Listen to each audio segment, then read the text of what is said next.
Stenomania dictations with fluctuations. Be ready. Start.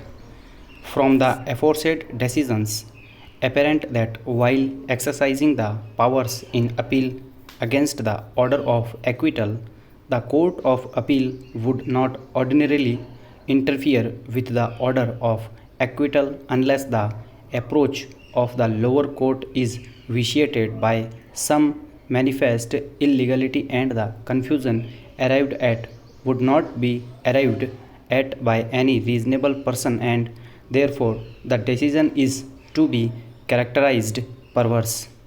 Merely because two views are possible, the Court of Appeal would not take the view which would upset the judgment delivered by the court below.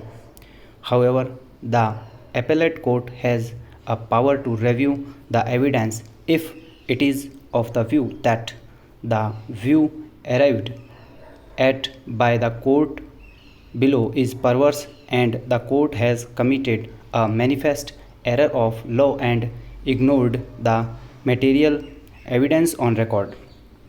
A duty is cast upon the appellate court such circumstances to reappreciate the evidence to arrive at a just decision on the basis of material placed on record, to find out whether any of the accused is connected with commission of the crime he is charged with. In the light of the aforesaid principles laid down, we shall consider the evidence placed on record to find out whether the courts below have committed any error in dealing with the evidence which can be said to be patently illegal.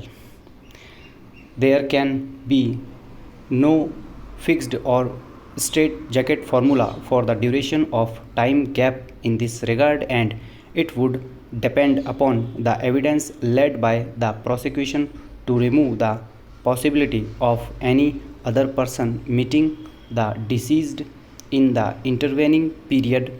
That is to say, if the prosecution is able to lead such an evidence that likelihood of any person other than the accused being the author the crime becomes impossible, then the evidence of circumstance of last seen together, although there is long duration of time, can be considered as of that circumstances in the chain of circumstances to prove the guilt against such accused persons. Hence, if the prosecution proves that in the light of the facts and circumstances of the case, there was no possibility of any other person meeting or approaching the deceased at the place of incident or before the commission of the crime in the intervening period, the proof of last seen together would be relevant